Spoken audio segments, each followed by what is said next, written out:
I don't know what the fall weather is like where you are, but here in Cincinnati, where I live, things have turned decidedly autumnal. Arturo and I spent a few hours about a week ago on a Saturday raking the leaves from our driveway and the paths around our house. And when I flew back from the LoveNVegas BookCon about 2 weeks ago, seeing the fall colors from the plane was truly breathtaking. Fall is my favorite season for a lot of reasons, but one of those reasons is that the changing leaves remind me that change is beautiful. Yes, change is often hard and stressful and scary, but it can also be beautiful. In today's podcast episode, we're going to discuss how to think about change in our creative businesses. Change is inevitable, and even though it's sometimes scary, it can be a really good thing. After all, we're artists, not trees. We don't have to bloom where we're planted. Welcome to the Starving Artist No More podcast, with me, your host, Jennifer Jill Araya. Starving Artist No More is a business coaching community dedicated to helping creative entrepreneurs cast off the starving artist and find thriving fulfillment from their businesses. If you are a creative entrepreneur who wants more from your creative business, if you want to build a thriving business that truly meets your needs and fulfills you holistically, personally, creatively, and financially, if you want to move beyond the harmful starving artist stereotype into a place of abundance, joy, and fulfillment in your creative artistic work, then you're in the right place. I'm so glad you're here.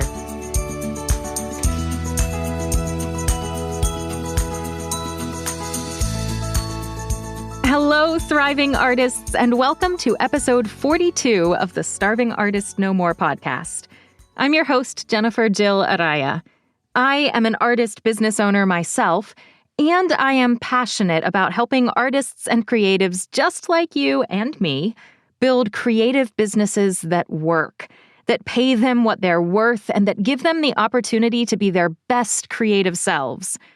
I'm so glad you're here for today's discussion of facing change in your artistic work. And speaking of change, it's hard to believe it, but when this episode is being originally released on November 14th, 2023, we are just 6.5 weeks out from the new year. Change is coming, whether we like it or not. In just 6.5 short weeks, I'm going to need to write 2024 on my checks instead of 2023. Change. That means that right now, in advance of the New Year's arrival, is the perfect time for you to think about your goals for the coming year.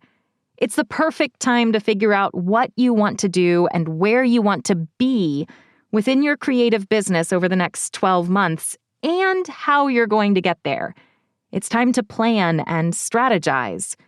After all, a goal without a plan is just a wish. Unless you have that plan, your wish is not actually an achievable target. With that in mind, I am offering a free goal-setting workshop for creative entrepreneurs on Tuesday, December 5th, 2023. This workshop is titled Dream Big, Goal Setting for Creative Entrepreneurs. And that is exactly what we're going to be talking about.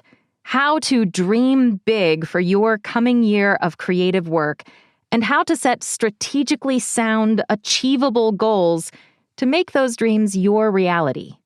It's completely free. All you have to do is to sign up for it ahead of time.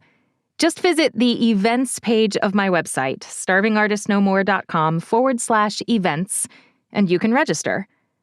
I hope you'll join us and learn how you can take your creative dreams and do the strategy and planning work necessary to make those dreams happen. And if you're listening to this podcast way in the future and December 5th, 2023 is already long past, never fear. That events page on my website is always going to be kept up to date with any workshops, seminars, or programs I have going on within the Starving Artist No More community. Who knows? Maybe I have exactly the event you've been looking for coming up soon. Just check out my website for all the details. That link again is starvingartistnomore.com www.LoveNVegas.com/events. Now that you know that important bit of news, let's turn to the main topic of today's discussion: change. Man, change is hard. Even though I love welcoming new and exciting developments into my life, change is still hard even when it's good change. Getting used to a new normal or a new mode of being isn't easy. Figuring out how to navigate a new landscape in my life is never going to be a process I love. And if you're like most people, you are probably right there with me. There's no doubt about it. At times, change is hard and scary and difficult. But it can also be a wonderful thing. Like I mentioned at the top of this episode, the gorgeous fall colors are proof that change is beautiful.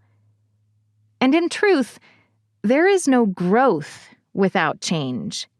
If you don't change, you'll stay stuck, stagnant, while the world around you does change and grow and evolve. If you don't allow yourself to change, the rest of the world will pass you by. As I've said before many times in previous podcast episodes, change is a direction, not a destination. When you think about changing in your artistic work, don't think about it as some elusive other place where you suddenly have all that you could have dreamed of and that you'll get to someday. No, change is not a destination. It is a direction. It is a conscious decision to take one step after another to build the life that you want for yourself and your creative work. A life that you are both living right now as you take those steps and that you will enjoy for years to come. Change is a process. It's a direction that you choose for yourself and that you consciously work toward. So, if change is a direction, not a destination, what direction is the right change direction for you? Of course, in a medium as general as this one, a podcast episode that's designed to be helpful for all artists and creatives, regardless of your specific creative industry, I can't give you any specific guidance. I can't tell you that you need to do X and Y and Z to be changing positively within your creative work. And frankly, even if I could tell you those things, that kind of advice would be coming from me, not coming from you, and so you wouldn't have ownership over those action items. In truth, me giving you specific steps to take wouldn't be as helpful to you as what I am about to give you, which is ideas of how to think about choosing the right direction of change for you and your creative work. So, how can you think about change? My favorite way to think about change is in terms of growth of my skills and abilities. When it comes to changing within your creative business, changing in the direction of ongoing artistic growth is always going to be a positive direction of change. All the way back in episode 16 of this podcast, I talked about the 6 components of a thriving creative business. The 6 elements of your business to focus on if you want to build a thriving creative business that fulfills you personally, creatively, and financially. And one of those 6 components is a plan, a set process, to nurture your own artistic growth. There's a saying in the life sciences that change is nature's only constant. And it's true. That things will change is the one single thing in life that you can completely count on. Change is inevitable. It has always happened and it will always happen. We can't get away from it, no matter where we look. Our creative worlds are no exception to this inevitability of change. Every creative industry changes over time. There is not a single artistic field that is the same today as it was 5 years ago, or 20 years ago, or 100 years ago. If you think about the classical music being written today, as compared to that being written 200 years ago, it's undeniable that they are different. Art is a product of its time and of the experiences of its creator. And so, the characteristics of the art being created will change and evolve as time passes. If you do not allow yourself to grow and change creatively as time passes, your creative industry will pass you by. My primary creative medium is audiobook narration, and the audiobook industry is one of massive growth and change. I narrated my first audiobook in early 2018.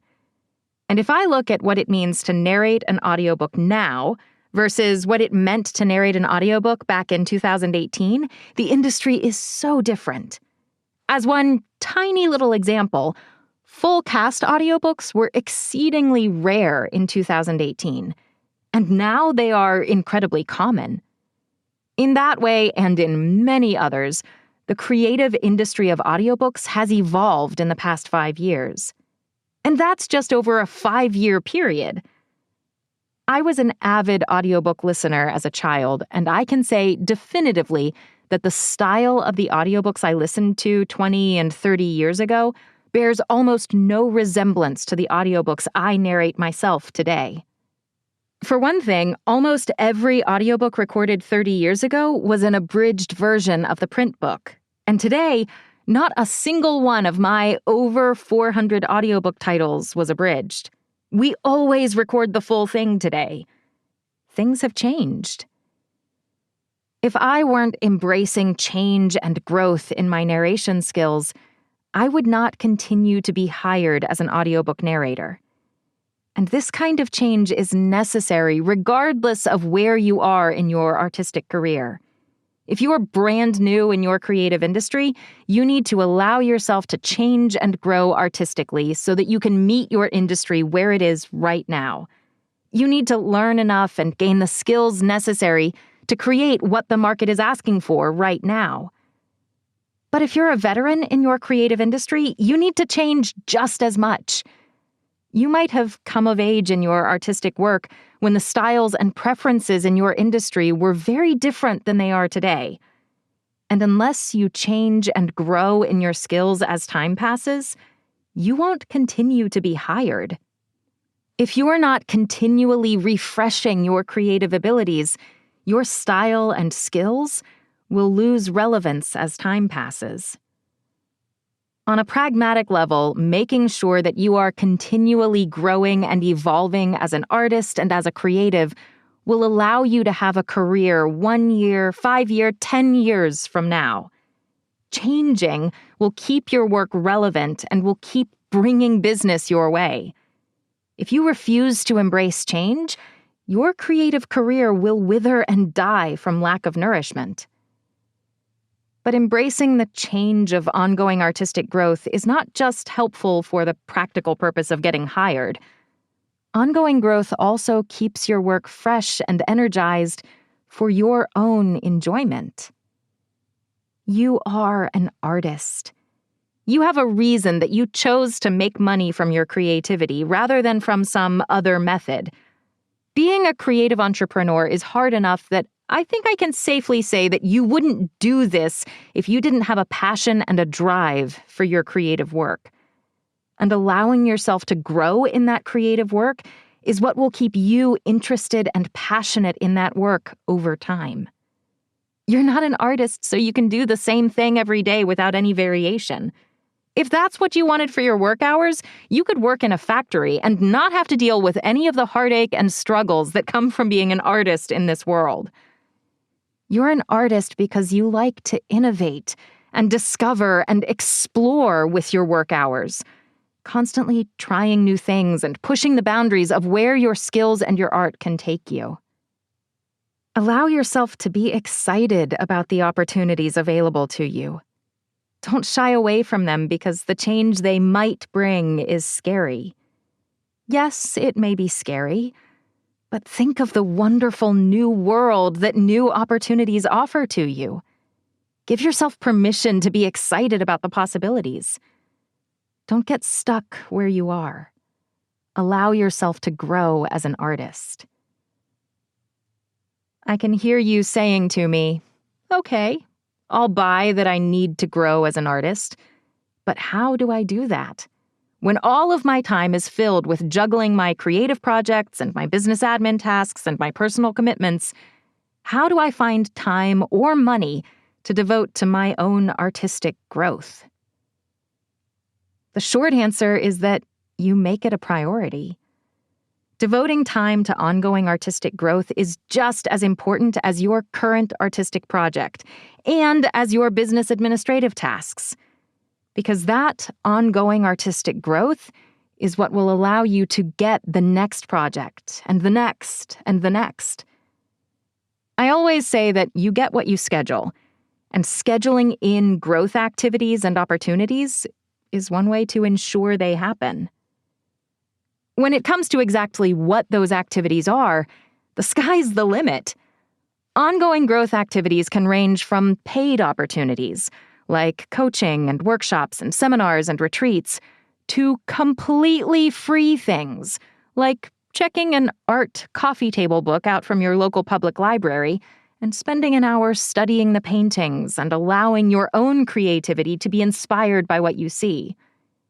It can be something within your creative industry, such as an audiobook narrator listening to award-winning audiobooks for creative insight, or it can be something completely separate from your creative industry, such as an audiobook narrator spending the day in an art museum soaking up visual masterpieces. Or it could be something completely separate from any creative industry at all, such as a hike in the woods, where you intentionally notice the creativity and innovation on display in nature. Your business cannot thrive, and by extension, you cannot thrive, without the change that comes with ongoing artistic growth. Change is what allows you to flourish. And yet, so often when I'm working with a creative to give them the supportive mindset and practical skills they need to thrive, fear of change gets in the way. And I get it. I may intellectually embrace everything I've said so far 100%, completely buying into the statement that change can be beautiful and recognizing that change is necessary for me to keep getting hired and for me to maintain my passion in my creative work. And I can simultaneously sometimes allow fear to stop me in my tracks. I already shared that I narrated my first audiobook in 2018. But I did my first voiceover work all the way back in 2008. As a part-time job in college, I narrated client training videos for a local web design company. And I loved it. There were certainly things about that specific job that I didn't like, but the voiceover part, I loved. And at that time, I looked into what it would take for me to make a career as a voiceover artist. That's how much I enjoyed it, that I was thinking about making it my career even while I was attending a conservatory to study classical music. I had been an avid audiobook listener since I was a child, and the thought that I could possibly make audiobooks and voiceover work my career was tantalizing. But at that time, there were some really big roadblocks to me making a career as an audiobook narrator. Home studios weren't yet very common in audiobooks, and I didn't live in one of the audiobook production hotspots, meaning I would have needed to make a lot of changes to make audiobooks my career at that point. For a lot of reasons, I said no. But one of the reasons, perhaps the biggest reason, was that I was afraid. I was afraid of what those changes would mean and what it would look like. It took me another 10 years to return to that dream and decide that I was no longer going to let fear stop me.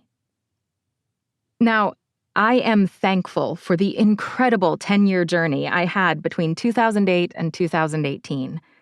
During that time, I worked as a freelance musician on voice and cello, as a chamber musician, as a symphony musician, as a music teacher, both privately and in the classroom, as a seamstress, as an artisan showing my work at craft fairs and art shows.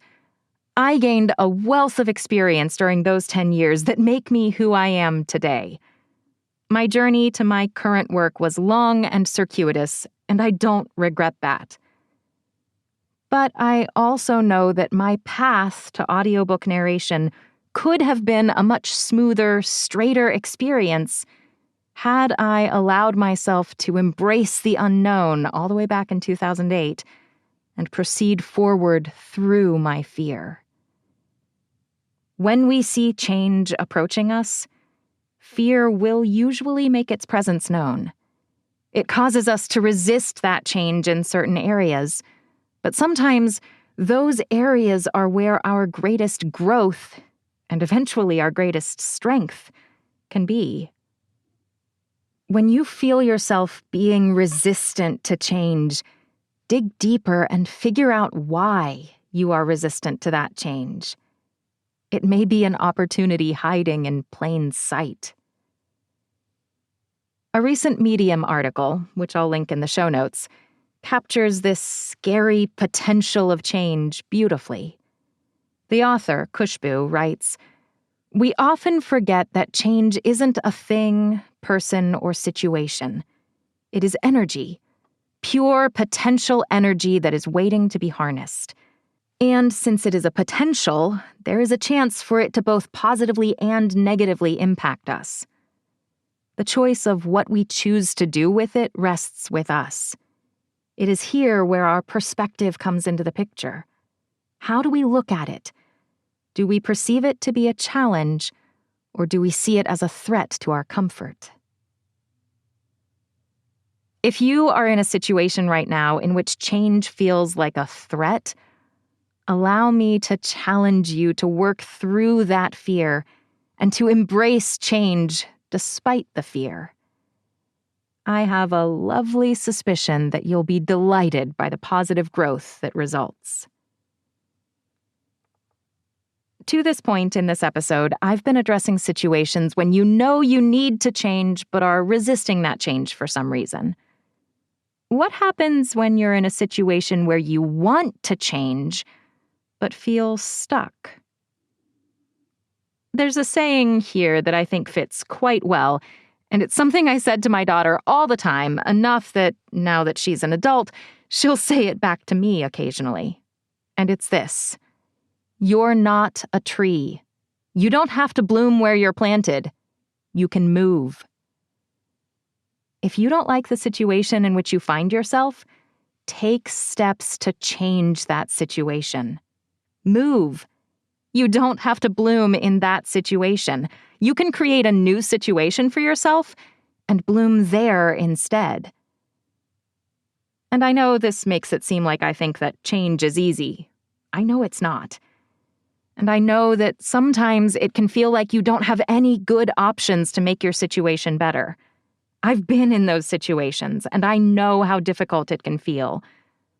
But I promise you, there is something you can do to change your situation, even if those early changes are purely mindset changes that don't actually do anything to change the external environment, and instead only change your internal perception of that environment. You are never without options. There's an old fable that if you plunge a frog into boiling water, it will immediately jump out. It will recognize that this isn't a situation that is healthy for it, and it'll do what it needs to do to leave. But if you put that same frog into room temperature water and slowly heat it up to boiling, the frog won't notice and will slowly cook to death. It's a gruesome story, but it teaches a powerful lesson. Don't let yourself be the frog in the simmering water. Notice when the circumstances around you aren't conducive to your long-term creative growth and make the changes needed. Have the courage to get out of the not good but not awful situation and make changes to create for yourself a great situation. If, for example, you are staring down a blank project schedule and don't know how you're going to pay your rent or utility bills this month, give yourself a moment to recognize that your situation is a really awful one. But don't stay in that place of inaction and fear. After you give yourself a moment to acknowledge the awful, do something. Take a step in the direction of change. Bruce Lee once said, "To hell with circumstances, I create opportunities." If you're in a situation like that, where you know you can't thrive, create opportunities for yourself. Double down on your marketing and networking efforts. Use the open time in your calendar to really develop your skills in an area of weakness. Work to create opportunities for yourself, whatever that looks like in your creative industry. For an audiobook narrator, that might mean recording and publishing a public domain audiobook. For a musician, that might look like organizing and hosting a chamber music concert with some of your musician colleagues. For an author, that might look like releasing a series of short stories on a Substack newsletter to grow your audience of readers who might be interested in buying your longer books. For an actor, that might mean organizing and presenting an improv night with some of your actor colleagues. Create opportunities for yourself. And if those new and self-created opportunities aren't bringing money into your bank account quickly enough, be willing to find a side source of income that can pay the bills while you build or rebuild your creative career so that it can again support and fulfill you financially. You're not a tree. If you don't like the situation around you, you aren't stuck there. You can take steps to change it into a situation in which you can bloom and thrive. I know you can do it. Thank you for being here for this episode of the Starving Artist No More podcast. I hope today's discussion encouraged you to embrace change, even if it feels scary, especially if it feels scary. Change truly can be a beautiful thing. If you've enjoyed today's episode, please consider leaving me a rating or a review, and feel free to share it with your friends and creative colleagues. Sharing is caring. If you have any questions for me about my work as a creative entrepreneurship coach, or if you have topic suggestions for future episodes, please reach out to me via my website, starvingartistnomore.com. I always love to hear from you. As always, a huge thanks to my husband, Arturo and I, who is the audio engineer for this podcast. And thank you for spending this time with me today.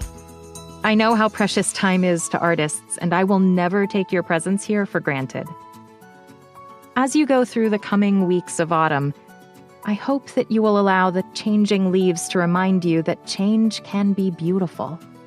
Change in your creative work is not a set destination, but is instead a direction of positive growth and development. That growth is what allows you to stay relevant in your creative industry so that you and your work remain relevant and hireable as time passes. And that growth is what allows you to stay passionate and engaged in your work over the years, keeping your creativity fresh and energized. Change is scary, but the fear that change sometimes evokes is often a clue to an area of incredible growth and potential for us. So sometimes digging into the fear is actually the best option. And through it all, don't be a frog sitting in deadly simmering water. Don't be a tree stuck wherever you happen to be. Take steps to change your difficult situation into one in which you can thrive and flourish. You don't have to bloom where you're planted. Make changes. And give yourself permission to bloom where you want to be. I can't wait to see what you create.